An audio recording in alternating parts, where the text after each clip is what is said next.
जमीनी जंग में सेना को मजबूत बनाने के लिए जहां भारत सरकार सेना में नए घातक स्वदेशी टैंकों को शामिल कर रही है, डीआरडीओ जोरावर जैसे दुनिया के सबसे हल्के टैंक और एक्टिव आर्मर सिस्टम बनाकर टैंकों और बख्तरबंद वाहनों को अजेय बनाने में लगा है। वहीं वो दुश्मन के टैंकों और बख्तरबंद वाहनों की तबाही का भी जबरदस्त इंतजाम कर रहा है। नाग एंटी टैंक गाइडेड मिसाइल पहले ही सेना इस्तेमाल कर रही है, जिसकी ताकत के आगे दुश्मन के टैंक दम तोड़ देते हैं। लेकिन अब डीआरडीओ इसका इतना घातक वर्जन विकसित करने में लगा है कि इसकी मौजूदगी में दुश्मन सेना अपने टैंक और बख्तरबंद वाहन उतारने की भूल कभी नहीं करेगी, क्योंकि इसका अंजाम केवल और केवल मौत होगी। ये दुश्मन टैंकों को राख करने में जरा भी वक्त नहीं लगाएगा। भारत के इस नए आने वाले हथियार की ताकत, क्षमता और उन भयंकर तकनीकियों के बारे में जानने के लिए वीडियो को पूरा देखिए, जो जंग के मैदान में बहुत बड़ा गेम चेंजर साबित होंगे। आगे बढ़ने से पहले डीआरडीओ के समर्थन में वीडियो को लाइक जरूर करें। हर मौसम में दुश्मन टैंकों के चीथड़े उड़ा देती है भयंकर नाग। एक बार फायर होने के बाद दुश्मन की तबाही हो जाती है फिक्स। भारतीय सेना इसके 5 अलग अलग वेरिएंट का कर रही इस्तेमाल। भारत जहां अपनी वायुसेना के विमानों को घातक तकनीकियों से लैस करके इतना भयंकर बना रहा है कि उनके आगे तमाम ताकतों से लैस होने का दावा करने वाला 5वीं पीढ़ी के विमान भी दम तोड़ देंगे, वहीं वो अपने जमीनी हथियारों के एडवांस वर्जन भी तैयार कर रहा है। भारतीय सेना जिस Nag anti tank guided missile system का इस्तेमाल करता है, दुश्मन पहले ही उसकी क्षमताओं से खौफ में रहता है, लेकिन अब वो इसका बेहद घातक वर्जन तैयार करने में लग गया है, जिसके सेना में शामिल होने का मतलब है दुश्मन की मौत। इसकी एडवांस तकनीकियों और क्षमताओं के बारे में हम आपको बताएंगे, लेकिन इससे पहले हम मौजूदा नाग एंटी टैंक सिस्टम की ताकत के बारे में आपको बताना चाहेंगे, जिसे जानकर आप रोमांच से भर उठेंगे। तो दोस्तों, भारत के मिसाइल प्रोग्राम में नाग मिसाइल की बेहद खास जगह है। Missile man doctor APJ Abdul Kalam की अगुवाई में इस पर काम शुरू हुआ था। यह उन मिसाइल्स में है जिन्हें एक बार दाग दिया तो दुश्मन काम तमाम हो जाता है। इसके लिए दुश्मन का सामने होना भी जरूरी नहीं, क्योंकि इसमें टारगेट तो लॉक करने की क्षमता है। इस खूबी को फायर एंड फॉरगेट कहते हैं।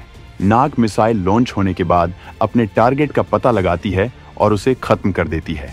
वैज्ञानिकों ने इसके 5 अलग अलग वेरिएंट्स तैयार किए हैं, जिनकी रेंज 500 मीटर से 20 किलोमीटर तक है।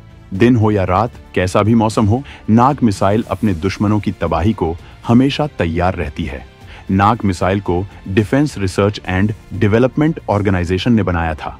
इस मिसाइल के लैंड वर्जन के लिए खास तौर पर नाग मिसाइल कैरियर बनाया गया है। इसका दूसरा वर्जन मास्ट माउंटेड सिस्टम के लिए है। बाकी 3 की अपनी अलग अलग खूबियां हैं, जिनमें man portable anti tank guided missile यानी MPATG M3rd जनरेशन की मिसाइल है। देखने में ये बेसिक नाग मिसाइल जैसी ही है। 1.25 मीटर से थोड़ी लंबी इस मिसाइल के बीच में 4 फिन्स लगे होते हैं। मिसाइल के साथ हाई एक्सप्लोजिव एंटी टैंक यानी हीट वॉरहेड फिट होता है। MPATG M की रेंज करीब 2.5 किलोमीटर है। मिसाइल टैंकों के ऊपर आग बरसा सकती है, जिसे टॉप अटैक कहते हैं। 2005 में इसका डेवलपमेंट शुरू हुआ और पहला ट्रायल 2018 में हुआ था। पहले 2 टेस्ट मार्च 2019 में हुए और ट्राइपॉड लॉन्चर से तीसरा टेस्ट सितंबर 2019 में हुआ और मिसाइल ने टॉप अटैक मोड में एक डमी टैंक को उड़ाकर दिखाया था। NAG के एयर लॉन्च्ड वर्जन को हेलिना मतलब हेलीकॉप्टर लॉन्च्ड NAG कहते हैं। अब इसका नाम ध्रुवास्त्र कर दिया गया है। इसे HAL रुद्र या HALLCH हेलीकॉप्टर से लॉन्च किया जाता है। टेस्ट में यह मिसाइल 7 से 8 किलोमीटर तक टारगेट हिट कर चुकी है। यह मिसाइल टॉप अटैक और डायरेक्ट अटैक दोनों कर सकती है, जबकि stand of anti tank guided missile संत असल में हेलिना का अपग्रेडेड वेरिएंट है। इसे DRDO और IAF ने मिलकर डेवलप किया है। इसकी रेंज 15 से 20 किलोमीटर तक है और इसमें एक एक्टिव रडार सीकर लगा है, ताकि मिसाइल लॉन्च प्लेटफॉर्म से दूर रहे। संत इंफ्रारेड इमेजिंग सीकर से अपना टारगेट ढूंढती है। यह दुनिया की सबसे एडवांस्ड एंटी टैंक मिसाइल्स में से एक है, लेकिन DRDO इसके और घातक वर्जन को विकसित करने में लगा है। नाग MK2 सिस्टम की रेंज में किया जाएगा बड़ा इजाफा। इसकी मैन्यूवरेबिलिटी और सटीकता को बनाया जाएगा अचूक। वैसे तो नाग एंटी टैंक मिसाइल सिस्टम पहले ही काफी ताकतवर है, लेकिन बदलते दौर में हथियारों की ताकत में इजाफा बेहद जरूरी होता है। वहीं भारत इस वक्त अपने हथियारों को बेहद घातक बना रहा है और आए दिन दुश्मन की तबाही के लिए बेहद भयानक तकनीकियों को हासिल करने में लगा है। और अब वो नाग एंटी टैंक मिसाइल सिस्टम में कुछ ऐसा करने जा रहा है कि इसे ऑपरेट करना पहले ज्यादा कंफर्टेबल तो होगा ही, बल्कि इसकी रेंज और क्षमता में भी इजाफा होगा। ये पहले से ज्यादा अचूक हो जाएगी। इस बार इस anti tank guided missile warfare system में हेलिना मिसाइल प्रोग्राम को भी शामिल किया जाएगा। साथ ही इसमें जेट वेन कंट्रोल सिस्टम होगा। ये सिस्टम भारतीय सेना के लिए बहुत बड़ी ताकत साबित होगा। वहीं इसके मेंटेनेंस के लिए ज्यादा परेशान नहीं होना पड़ता है। नाग मिसाइल को 10 साल तक मेंटेन करने की जरूरत नहीं होती है। भारत अपनी डिफेंस ताकत में इजाफे के लिए कमर कस चुका है। वो खुद के दम पर ऐसा सिस्टम विकसित करने में लगा है जिससे कि उसे रूसी सिस्टम पर निर्भर न रहना पड़े। इसके लिए भारत एक ऐसा सिस्टम विकसित कर रहा है जो 350 किलोमीटर की रेंज में हर चुनौती को बर्बाद कर देगा। जबकि भारत ने अपने आकाश सिस्टम को भी इतना ताकतवर बना दिया है कि ये एक ही मिसाइल से 4 टारगेट को तबाह कर सकता है। ऐसी क्षमता हासिल करने वाला भारत दुनिया का एकमात्र देश है।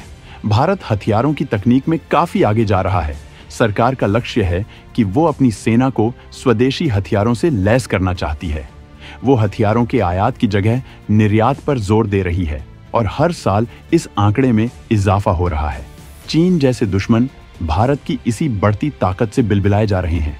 हाल में ही अमेरिका ने जब डीआरडीओ के नए टैंक जोरावर की ताकत का बखान किया तो चीन अमेरिका पर बरस पड़ा और उस पर भारत चीन के बीच जंग भड़काने का आरोप लगा दिया। इतना ही नहीं, जब भारत ने अपनी अग्नि 5 मिसाइल को MIRV तकनीक से लैस किया तो चीन इससे सहम गया था और खुद ही भारत की इस अत्याधुनिक क्षमता का बखान किया था। इस क्षमता के जरिए भारत एक साथ कई टारगेट को निशाना लगा सकता है। भारत इस क्षमता को हासिल करने वाला दुनिया के गिने चुने देशों में से एक है और अब वो अपने नाग एंटी टैंक सिस्टम का घातक वर्जन तैयार कर रहा है, जिसके आने से जंग की तस्वीर बदल जाएगी। तो दोस्तों, भारत के जखीरे में आने वाले इस नए मेहमान के बारे में आप क्या कहना चाहेंगे? कमेंट करके जरूर बताएं।